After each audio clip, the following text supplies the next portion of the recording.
The morning of August 13, 1941 broke cold over Wittmundhafen airfield in northern Germany. Frost clung to the grass between the runways, and the North Sea wind cut through leather jackets like razor wire. In the pre-dawn darkness, mechanics worked by flashlight around a lone Messerschmitt Bf-110, their breath-forming clouds that dissolved into the black sky. Oberleutnant Arno Frankenberger stood apart from the activity, smoking a cigarette he didn't want. At 26, he was considered old for a fighter pilot. Most of the boys flying now were 19, maybe 20. They had the reflexes. They had the hunger. What they didn't have was the weight that came with understanding what an order like this really meant. The briefing room had been almost empty. Just him, his radio operator Klaus Pohl, and Oberst Werner, whose eyes had looked everywhere except at Frankenberger when he'd laid out the mission parameters. RAF Bomber Command has been hitting our industrial targets with increasing accuracy, Werner had said, pushing reconnaissance photos across the table. We believe they're using a new radio navigation system. Something beyond what we've encountered. The British call it X-Gerat, Y-Gerat. We're not certain. What we know is that it's working. Frankenberger had studied the photos. Burning factories. Destroyed rail yards. The British were getting better. Your mission, Werner continued, his voice dropping lower, is to penetrate British airspace at extreme low altitude, proceed to RAF Waddington in Lincolnshire, and photograph their radio equipment installations. The Bf-110 has been specially modified, camera mounts, extra fuel tanks, reduced armament. Klaus, younger at 22 with a face that still carried boyish optimism, had leaned forward. Reduced armament, sir? 2 forward MG-17s. 1 rear MG-15. You'll need the weight savings for fuel. That's when Frankenberger understood. This wasn't a combat mission. This was a photograph run deep into the heart of enemy territory, in daylight, in a twin-engine aircraft that would be helpless against Spitfires. The numbers didn't work. The fuel barely worked. Everything about it barely worked. You'll cross the North Sea at wave-top height, Werner had said.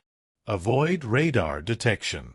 Once over land, navigate visually to the target. Photographs. Then return the same way. And if we encounter fighters? Frankenberger had asked, though he already knew the answer. Werner had finally met his eyes. Run. Now, standing on the frozen tarmac, Frankenberger crushed the cigarette under his boot. Behind him, Klaus was doing his pre-flight walk-around with methodical precision, checking every rivet, every panel. The kid was thorough. That was good. Thorough might keep them alive an extra 30 seconds. The Bf-110 looked predatory even sitting still, its twin Daimler-Benz DB601 engines housed in sleek nacelles, the long nose stretching forward like a shark, the twin tail fins giving it an aggressive profile. It was fast. In a straight line, it could outrun most things. But if Spitfires caught them in a turn fight... "She's ready," Klaus called out, climbing up to the rear cockpit position. His voice carried forced confidence. Frankenberger walked to the aircraft, running his hand along the cold metal fuselage. Someone had painted a small iron cross near the cockpit. Fresh paint. He wondered if they'd done it this morning, knowing what the mission was. A memorial before the death. The chief mechanic, a grizzled Feldwebel named Dietrich who'd been maintaining aircraft since the Great War, approached with a clipboard. Fuel's topped. Cameras are loaded. Extra tanks secure. He paused. "Sir, the range calculations." "I know," Frankenberger cut him off. "It's going to be close. It's going to be impossible. That's the point." Dietrich nodded slowly. "Then make the impossible look easy, sir. Like you always do." Frankenberger climbed into the cockpit, the familiar smell of oil and metal and leather wrapping around him. He went through the startup sequence, magnetos, throttles, mixture. The right engine coughed, caught, roared to life. Then the left. The whole airframe vibrated with caged power. Through the canopy, he could see the eastern horizon beginning to lighten. Pale orange bleeding into deep blue. In maybe 6 hours, if everything went perfectly, he'd see this same sun from the west, coming home. If everything went perfectly. But nothing about this mission was perfect. The tower gave clearance. Frankenberger released the brakes, and the Bf-110 began rolling forward, gathering speed, the tail lifting, the moment of transition approaching. At 170 kilometers per hour, he pulled back gently on the stick, and the wheels left German soil. Below, Dietrich and his crew stood watching, silhouettes against the dawn. The Messerschmitt banked north toward the gray expanse of the North Sea, its twin engines cutting through the morning cold. Behind them, the sun continued its rise. Ahead, somewhere beyond the horizon, RAF Waddington waited, defended, alert, and completely unaware that 2 men in a doomed aircraft were coming to photograph its secrets. Klaus's voice crackled through the intercom. Course 035. Distance to English coast, 420 kilometers. Copy, Frankenberger replied, dropping the aircraft lower, watching the altimeter unwind until they were barely 30 meters above the wave tops. The North Sea was empty. Gray water stretched in every direction, broken only by whitecaps. No ships. No aircraft. Just the monotonous drone of the engines and the slow consumption of fuel they couldn't afford to waste. Frankenberger checked his watch. 6 hours of daylight. Maybe 7. It would have to be enough. The North Sea had a way of making time feel elastic. At 30 meters above the waves, with no reference points except the endless gray water and the occasional seabird, minutes could stretch into eternities or compress into seconds. Frankenberger kept his eyes moving. Fuel gauges, compass, artificial horizon, the water ahead. Always the water ahead. 30 minutes out, Klaus reported from the rear cockpit. His voice was steady, professional. Good. The modified fuel tanks were working as designed, but the math was brutal. 420 kilometers to the English coast, then another 100 inland to Waddington, photographs, then the whole distance back. The Bf-110's normal range was barely adequate. With the extra weight of cameras and the modified tanks, they were operating on the knife edge of possibility. Still no radar contact? Frankenberger asked. Nothing. We're below their coverage. Klaus paused. I hope. British radar stations lined the eastern coast, chain home stations with their distinctive steel towers that could spot aircraft at 100 kilometers or more. But that coverage had a fatal flaw. It couldn't see low. Below 50 meters, aircraft disappeared into the ground clutter, invisible to the searching beams. That's what the mission planners had counted on. That's what Frankenberger was betting his life on. The engines maintained their steady roar, each cylinder firing in perfect sequence, the propellers carving through cold air. Frankenberger made constant tiny adjustments to the throttles, keeping the power balanced, maximizing efficiency. Every drop of fuel mattered. At 55 minutes, Klaus called out, "Visual on coast. Dead ahead." Frankenberger leaned forward. There, a dark smudge on the horizon, gradually resolving into cliffs. The white chalk faces of the British coastline, probably near Flamborough Head. Right where they should be. New heading 270. Taking us inland. The Messerschmitt screamed over the beach at 200 meters, low enough that Frankenberger could see individual sheep scattering in the fields below. A farmhouse flashed past. A stone church. A road with a single truck that probably never saw them coming. Now came the dangerous part. Over the ocean, they'd been invisible. Over land, they were exposed. Any Home Guard observer with binoculars could spot them. Any pilot on patrol could stumble across them. And most critically, they were now in range of RAF fighter bases, Digby, Coningsby, Waddington itself. The English countryside unrolled beneath them like a patchwork quilt, hedgerows dividing fields, narrow roads connecting villages, the occasional glint of a stream catching the morning sun. It looked peaceful, pastoral, nothing like the apocalyptic visions painted in the propaganda films. "Adjusting course 5 degrees south," Klaus called. "Should put us on approach to Waddington in 18 minutes. 18 minutes. Plenty could happen in 18 minutes. Frankenberger kept the aircraft low, following the terrain, using every hill and tree line for concealment. The Bf-110 wasn't designed for this kind of flying. It was a destroyer, meant to escort bombers and engage enemy fighters at altitude. Down here, hugging the deck, it felt clumsy, heavy. But it was fast. That counted for something. "Aircraft!" Klaus suddenly shouted. 3 o'clock high. Frankenberger's head snapped right.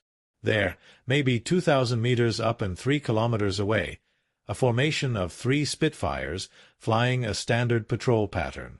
Beautiful aircraft, even from a distance.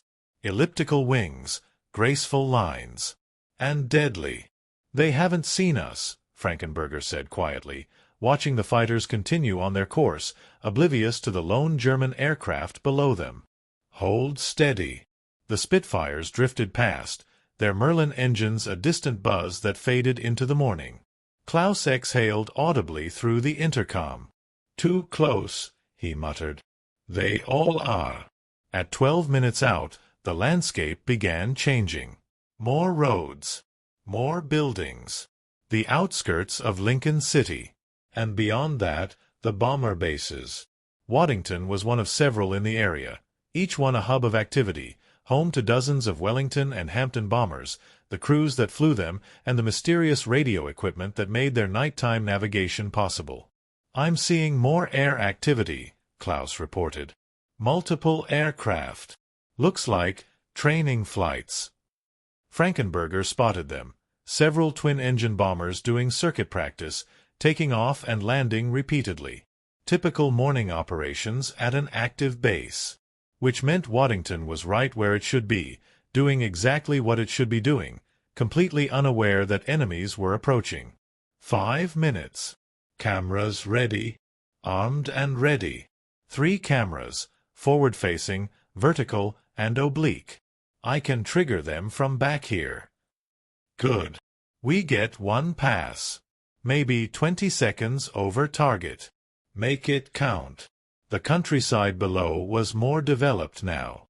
A rail line appeared, running north-south. Roads converged. And then there it was. RAF Waddington. The base sprawled across the flat Lincolnshire countryside, runways forming a characteristic triangle pattern, hangars clustered along the perimeter, aircraft dispersed on hardstands. Frankenberger could see Wellingtons parked in neat rows, a few vehicles moving between buildings, and, most importantly, a cluster of unusual structures near the eastern edge of the field. Antenna arrays. Tall masts with complex wire configurations. Buildings with no windows. That's what they'd come for. "Here we go," Frankenberger said, advancing the throttles to maximum power. The DB-601 engines responded with a surge of acceleration, pushing the Bf-110 up to 480 kilometers per hour. They came in from the northwest, low and fast, the aircraft's shadow racing across fields and roads. Someone on the ground must have spotted them because Frankenberger saw figures running, pointing upward. Too late. Cameras rolling. Klaus shouted, and Frankenberger held the aircraft perfectly steady, fighting every instinct to jink and weave, keeping the flight path straight and level while the cameras captured their precious images. The antenna complex filled his vision. 3 tall masts, connecting wires, a brick building with what looked like multiple power feeds. Details burned into his memory. 20 seconds. That's all the intelligence officers had said they needed. But 20 seconds over an enemy airfield was an eternity. "Got it! Got it!" Klaus yelled, and Frankenberger immediately threw the aircraft into a hard banking turn, diving for the deck, pouring on speed. Behind them, alarm sirens began wailing across Waddington. Too late. Way too late. The Bf-110 rocketed away at maximum speed, eating up distance, putting kilometers between themselves and the now alerted British defenders. Frankenberger kept the aircraft low, following a river valley that would mask them from radar and visual observation. Klaus, plot me the fastest course back to the coast.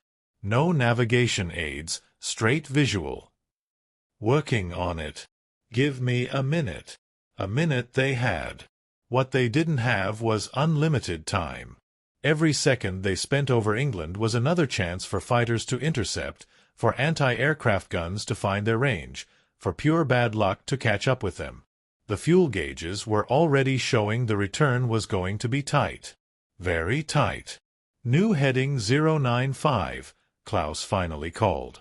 Should bring us out near Skegness. Then straight across to Germany. Copy. 095. Frankenberger rolled onto the new heading, the morning sun now behind them, casting their shadow long across the English countryside. They'd gotten the photographs. The mission, at least the first half, was complete. Now came the impossible part. Getting home. The radio crackled to life. Not their radio, something else. British frequencies bleeding through, voices sharp with urgency. Unidentified aircraft, low level, heading east. Scramble Digby Squadron. Last contact near Lincoln. Klaus was monitoring the traffic, his English passable enough to get the gist. They're mobilizing fighters. Multiple bases. Frankenberger pushed the throttles forward another notch, already beyond recommended continuous power settings. The engines would overheat eventually, but eventually wasn't now. How long to coast? 23 minutes at current speed. 23 minutes. In those 23 minutes, RAF fighters from 3 or 4 different bases would be clawing for altitude, vectoring toward their last known position, spreading out in a search pattern designed to catch exactly what they were, a lone German aircraft trying to run for home. The countryside blurred beneath them. Frankenberger kept the Bf-110 at 50 meters, sometimes lower when the terrain allowed, the aircraft's shadow racing across fields and farmhouses like a dark prophecy. Every hilltop was a potential ambush point. Every cloud could hide a fighter. Fuel? Frankenberger asked, though he could read his own gauges. Below 50%. It's going to be close. Close. That word again. The mission planners loved that word. Close meant possible. Close meant maybe. Close meant you could die trying, but at least you tried. The landscape started to thin out. Fewer buildings, more open fields, the signs of approaching the coast. But it also meant less cover, fewer terrain features to hide behind. The Bf-110 was naked against the sky now, visible to anyone looking in the right direction.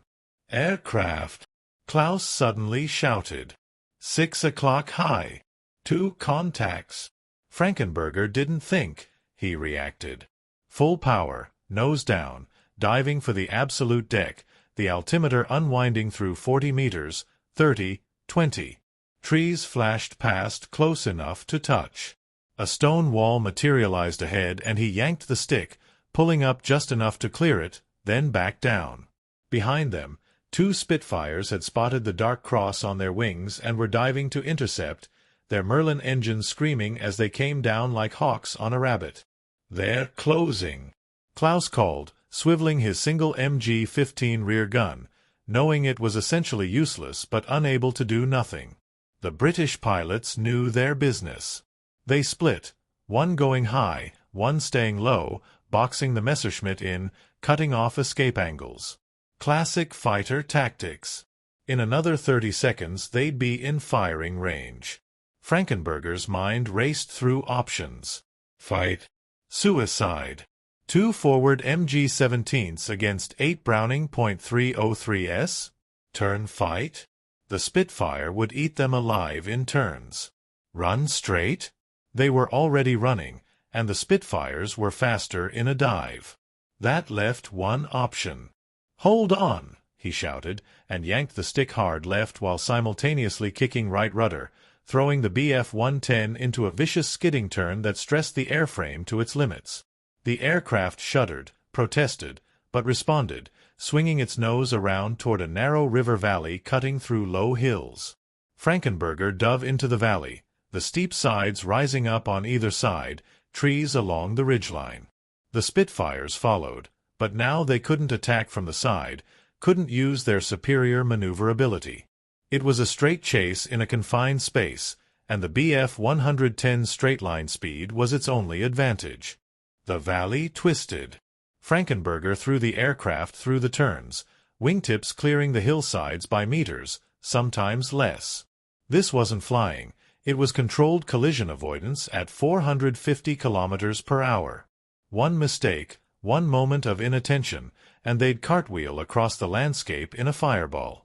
Behind them, the Spitfires matched every turn, gaining slowly. Professional pilots. Experienced. Determined.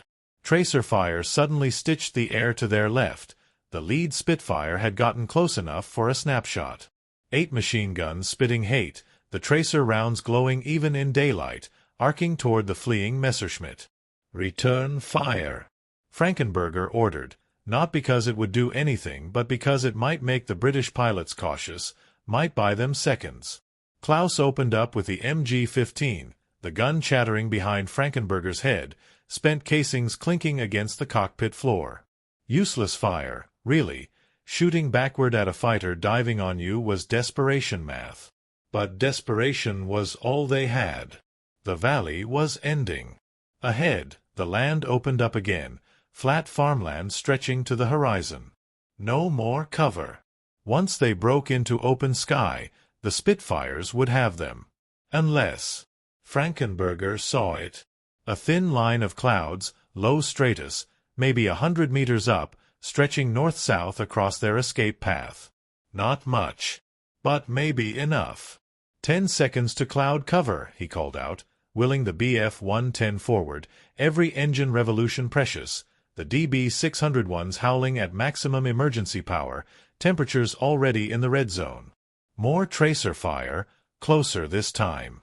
Something clanged against the fuselage, a hit, but minor, nothing critical. The Spitfires were nearly in perfect firing position. 5 seconds. The left engine's temperature gauge was pegged.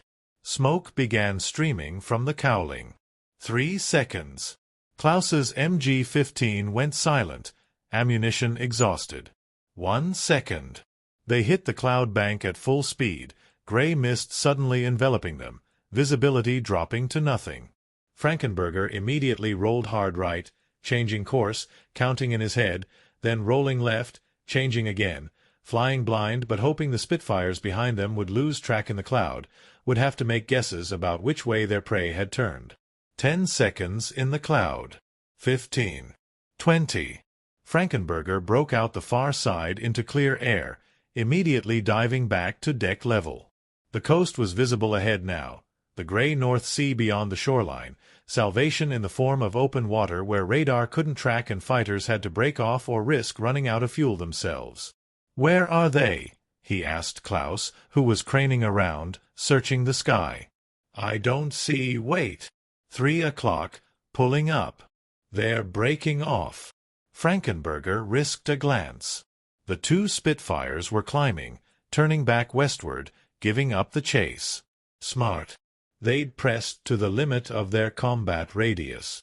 Any further and they'd be swimming home. "Coast in 2 minutes, Klaus reported. "We made it." But the left engine was trailing black smoke, temperature still climbing. They'd pushed it beyond all limits. It was going to fail. Question was whether it failed before or after they crossed the coastline. Frankenberger eased back the throttle on the dying engine, trying to nurse it, baby it, beg it to hold together just a little longer. The Bf-110 slowed, but they were close now, so close. The beach flashed underneath. Then they were over water. The left engine exploded. Not a catastrophic fireball. They were lucky there, but a mechanical detonation, the crankshaft seizing, pistons freezing, the propeller windmilling uselessly. Frankenberger feathered it immediately, shutting down fuel flow, activating the fire suppression. The right engine was still running, but they were losing altitude fast on single-engine power with all their extra weight. "Fuel status?" Frankenberger asked, keeping his voice calm. Klaus's reply was not calm. "We don't have enough. Not on one engine. Not even close." The math was simple and brutal. They were still 90 kilometers from the German coast. The Bf-110 couldn't maintain altitude on one engine with their fuel load. They were descending at 50 meters per minute. At that rate, they'd hit the water in. Frankenberger did the calculation. About 25 minutes. 25 minutes to cover 90 kilometers. Not possible. "Ditch procedure," Frankenberger said quietly. "Prepare for water landing." Klaus didn't argue. He'd already known. They both had. But they'd gotten the photographs. The cameras were intact. The mission, technically, was a success. All they had to do now was survive the North Sea. The North Sea in August was cold enough to kill. Not immediately. Not in 30 seconds like winter water, but cold enough that a man would last maybe an hour before hypothermia shut down his core functions, pulled him into unconsciousness, and then quietly into death. Frankenberger knew this as he watched the altimeter unwind. 40 meters. 35. 30. The right engine was still running, still pushing them forward, but with only one power plant the Bf-110 was a glider in slow motion, trading altitude for distance, every meter of height buying them a few more meters toward the German coast that remained too far away. "Emergency radio?" Frankenberger asked. "Transmitting SOS on all frequencies. No response yet." Klaus's voice was tight. Professional, but tight. "Distance to friendly coast? 60 kilometers. Maybe 55. They wouldn't make it. The math was final, irrefutable. At their current descent rate, they'd be in the water in 15 minutes, still 40 kilometers from Germany. But every meter closer was a meter closer to rescue. Every second of flight time was another second in the air instead of in the freezing water. 25 meters altitude. Frankenberger began the ditch preparation checklist from memory. Flaps down slightly. Not too much, or they'd stall, but enough to slow their approach speed. Trim the aircraft nose up. Locate the life raft release. Brief Klaus on impact procedure. When we hit, wait until we stop moving, then exit immediately through the canopy. Don't inflate your vest until you're clear of the aircraft.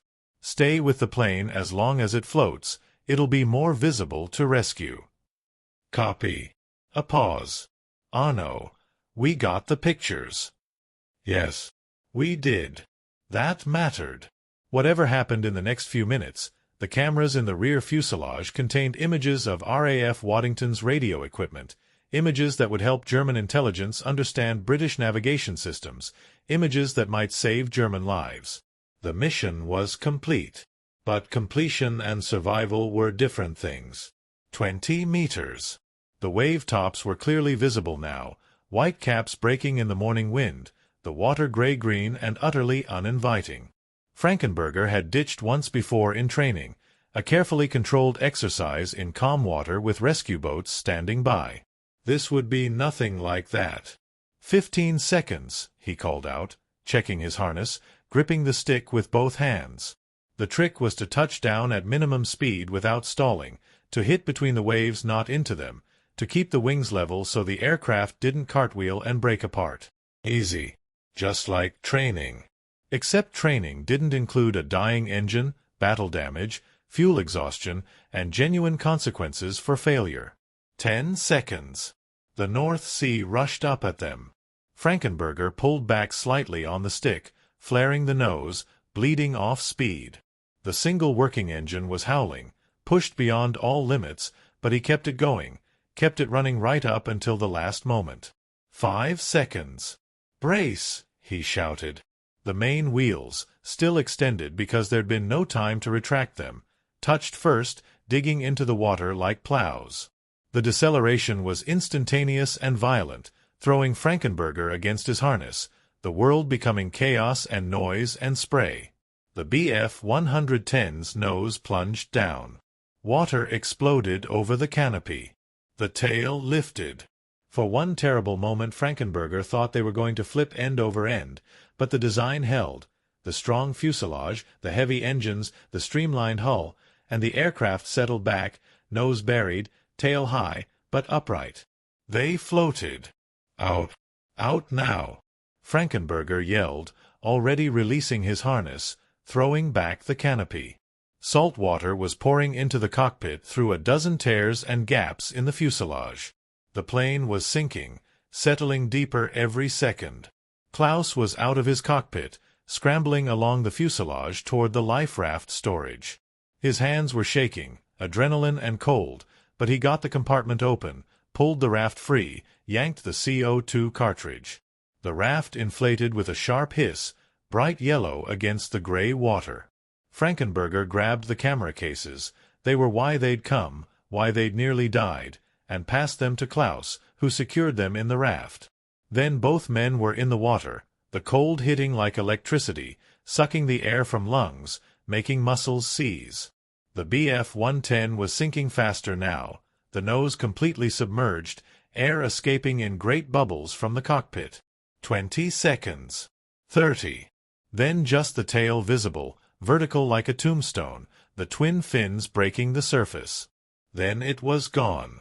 Frankenberger and Klaus pulled themselves into the life raft, gasping, shaking, their flight suits soaked through. The raft bobbed in the waves, tiny and insignificant on the vast gray ocean. RR radio. Frankenberger managed through chattering teeth. Klaus pulled out the emergency transmitter, checked the seals, still dry, and activated it. A tiny red LED blinked, indicating transmission. Their position was going out on the international distress frequency. Someone might hear it. Someone might come. Or they might not. The sun was higher now, warming the air slightly but doing nothing for the water that soaked their clothes. The waves lifted and dropped the raft in a steady rhythm. To the east, too far to see, was Germany. To the west, equally invisible, was England. They were nowhere, floating in between, waiting. "Tell me something," Klaus said after a few minutes of silence. "Did you know this was a one-way mission when they briefed us?" Frankenberger considered lying. Decided there'd been enough lies. Yes. The fuel calculations didn't work. They knew it. I knew it. But we went anyway. We went anyway. Why? That was the question, wasn't it? Why fly a mission you know you probably can't survive? Why follow orders that are nearly suicidal? Why photograph radio equipment instead of just refusing? Because someone has to know what the British are doing, Frankenberger said finally. Someone has to get those pictures back. And maybe that's worth it. Maybe that saves more lives than it costs. Klaus nodded slowly. Maybe. They sat in silence, scanning the horizon. An hour passed. Then another. The cold was deep in their bones now, making thinking difficult, making staying awake difficult. Hypothermia didn't announce itself with drama. It crept in quietly, made you sleepy, made you not care. "Stay awake," Frankenberger ordered, slapping Klaus's shoulder. "Talk to me. Tell me about home." Klaus started talking, about his family's farm near Munich, about his younger sister who wanted to be a pilot too, about the dog they'd had when he was young. Simple stories. Human stories. They helped. Frankenberger forced himself to respond, to engage, to keep both their minds active. But the cold was winning. His fingers were numb. His legs were numb. The shaking had stopped, which was bad. That meant his body was shutting down peripheral systems to protect the core. The sun was past noon when Klaus grabbed his arm. "Arno! Look! A dark shape on the horizon. Low to the water. Moving toward them. A patrol boat. German markings visible even at distance. The emergency transmitter had worked. Someone had heard. Someone had come. 20 minutes later, strong hands were pulling them from the raft, wrapping them in blankets, giving them hot tea that burned going down but felt like salvation. The camera cases were carefully transferred to the boat's hold. "You boys gave us quite a hunt," the boat commander said, a Captain Lieutenant with a weathered face and kind eyes. "We picked up your SOS 2 hours ago, but it took time to vector to your position. Lucky we found you when we did. Another hour." He didn't need to finish the sentence. Back at Wittmundhafen that evening, wrapped in dry clothes and drinking schnapps in the officers' mess, Frankenberger and Klaus watched as intelligence officers carefully developed the camera film. The images appeared on the paper like ghosts: antenna arrays, equipment installations, technical details sharp and clear. "Excellent work," the senior intelligence officer said, studying the photographs. "These confirm what we suspected about their navigation system. This will be invaluable." Oberst Werner entered, saw them, crossed the room. For a moment he just looked at them. Two pilots who'd flown into hell and somehow flown back out again. "I didn't think you'd make it," he said quietly. "Neither did we, sir," Frankenberger replied. Werner nodded. The mission was classified as necessary but extreme risk. The intelligence value justified the danger. "But I want you to know, I didn't give that order lightly." "We know, sir." "Will these pictures make a difference?" Klaus asked. Werner looked at the photographs again. "Yes, they already have. The British think their system is secret. Now we know it isn't. That knowledge alone changes the game." Later, after the officers had left and the mess had emptied, Frankenberger and Klaus sat alone, finishing their drinks. "We're alive," Klaus said, like he was testing the reality of it. "We're alive. I thought you said it was impossible." Frankenberger smiled slightly. "Impossible just means nobody's done it yet." Outside, through the mess windows, the North Sea was visible in the distance, grey water stretching to the horizon, cold and eternal and indifferent. They'd crossed it twice in one day, going and coming back, flown a mission no pilot was supposed to survive, and somehow beaten the odds. The war would continue. Other missions would come. Other pilots would fly into danger with impossible orders and desperate hopes. But for one day, on one mission, 2 men in a Messerschmitt had done the impossible, and lived to tell about it.